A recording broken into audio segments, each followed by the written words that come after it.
உண்மையை சொல்லணும்னா அவன் எனக்கு ஃப்ரெண்டே கிடையாது. அவன் ஒரு சைக்கோங்க. அவன் எப்பவுமே தனியா தான் இருப்பான்.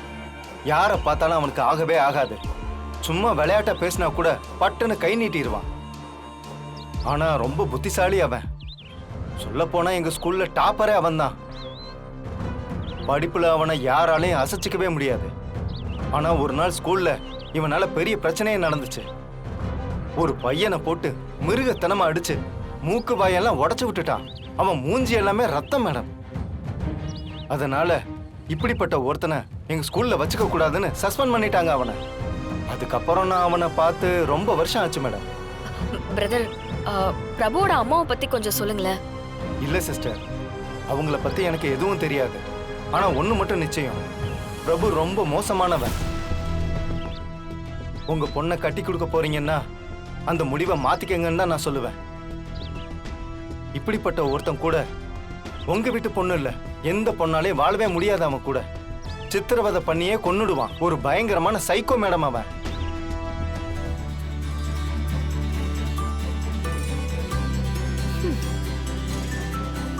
பாரு, புதுசா சாப்பாடெல்லாம் வருது. ஆமா, நைட்டு 2 மணி ஆகும் நீ வீட்டுக்கு வரல. வெளியில சாப்பிட்ற ஆளும் இல்ல.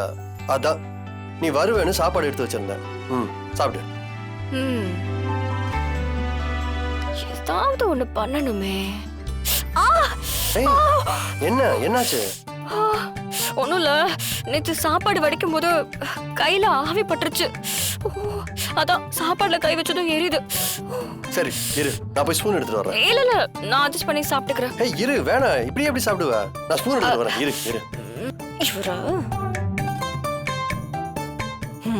மரமண்ட கை எரியுதுன்னு பொண்டாட்டி சொன்னா ஊட்டி விடணும். இது கூட தெரியாம இவரெல்லாம் எதுக்கு கல்யாணம் பண்றாரோ. ச்சே. தமிழ், என் கையால ஊட்டி விட உனக்கு ஓகே தானே? நீ எதுவும் ஃபீல் பண்ண மாட்டியே? எனக்கு ஒண்ணும் இல்ல. உங்களுக்கு ஓகேனா எனக்கு ஓகே. உங்களுக்கு பிடிக்கலன்னா எனக்கு ஒன்றும் பிரச்சனை இல்லை. நான் எதுவும் அட்ஜஸ்ட் பண்ணி சாப்பிட்டுக்கிறேன். ஆடா, என்ன தமிழ் இதுல பிடிக்கிறதுக்கு என்ன இருக்கு? எங்க அம்மாவை கடிப்பட்ட நான் ஊட்டி விட மாட்டேனா? கொடு, நான் ஊட்டி விடுறேன். உங்களுக்கு ஓகேல? ஓகே தான். சரி, அப்ப எனக்கு ஓகே.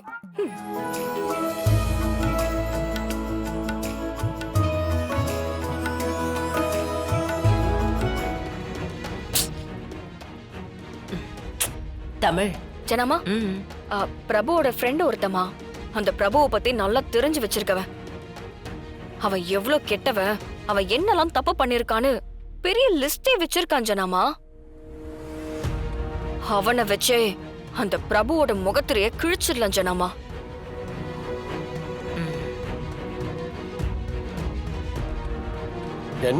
என்ன மீட்டிங்? சிபி, பிரபு தப்பானவன்னு நிரூபிச்சா நீங்க இந்த கல்யாணத்தையே நிப்பாட்டிடுவீங்கல்ல? தமிழ், உனக்கு வேற வேலையே இல்லையா? எதுக்கு தேவையில்லாம குழப்பம் பண்ணிட்டு இருக்க?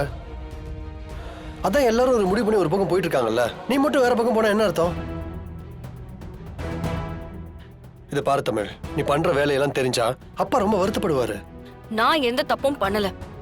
பிரபு தப்பானவன்னு தெரிஞ்சா நீங்க இந்த கல்யாணத்தை நிப்பாட்டிடுவீங்கல்ல?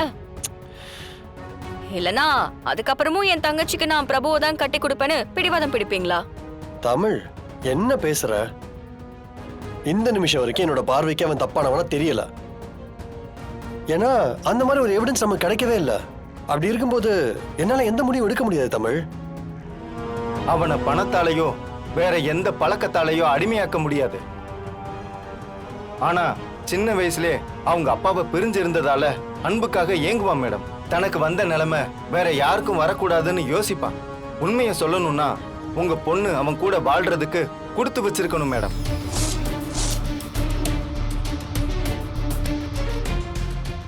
நீங்க ரொம்ப சேஃபான ஒருத்தர்கிட்ட தான் உங்க பொண்ணை ஒப்படைக்கிறீங்கன்னு நினைச்சுக்கங்க. அதுக்கப்புறம் நீங்க உங்க பொண்ணை பத்தி கவலையே பட வேணாம். ஏன்னா பிரபு பொண்ணுங்களை கடவுளா பார்க்கக்கூடிய ஒருத்தன்.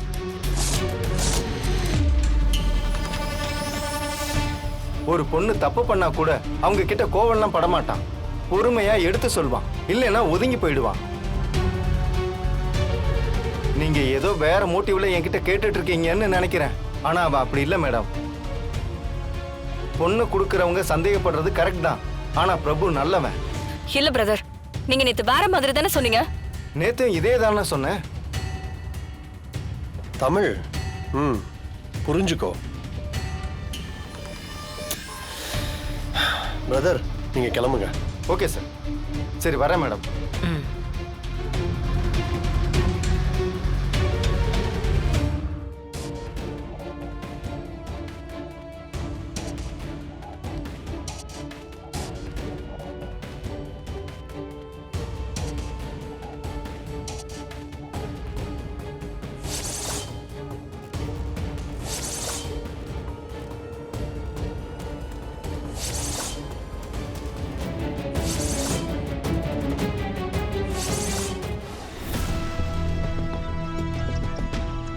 என்னடா உன்னை என் ஃபேமிலியிலேருந்து வந்து பார்த்துட்டு போனாங்களாம்.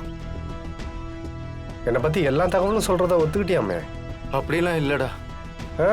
இல்லை, நீ வரணும், வந்து அந்த வீட்டில் என்னை பற்றி நெகட்டிவாக சொல்லக்கூடாது, பாசிட்டிவாக சொல்லணும்.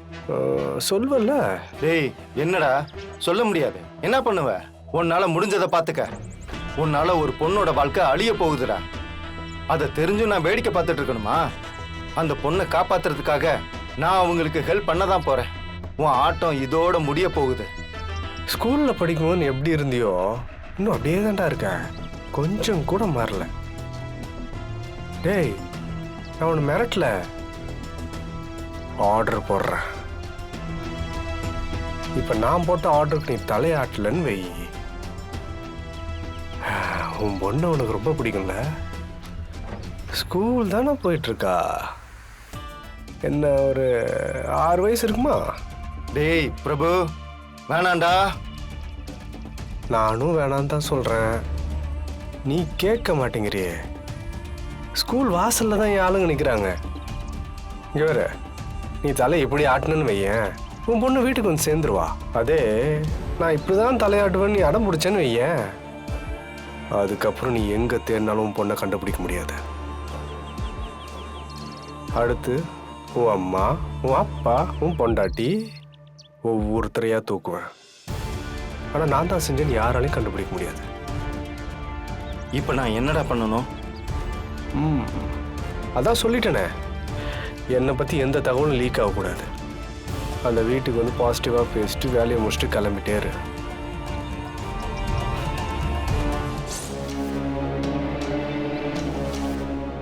அப்ப எல்லாத்துக்கும் பின்னாடி இவன் தான் இருந்திருக்கான்.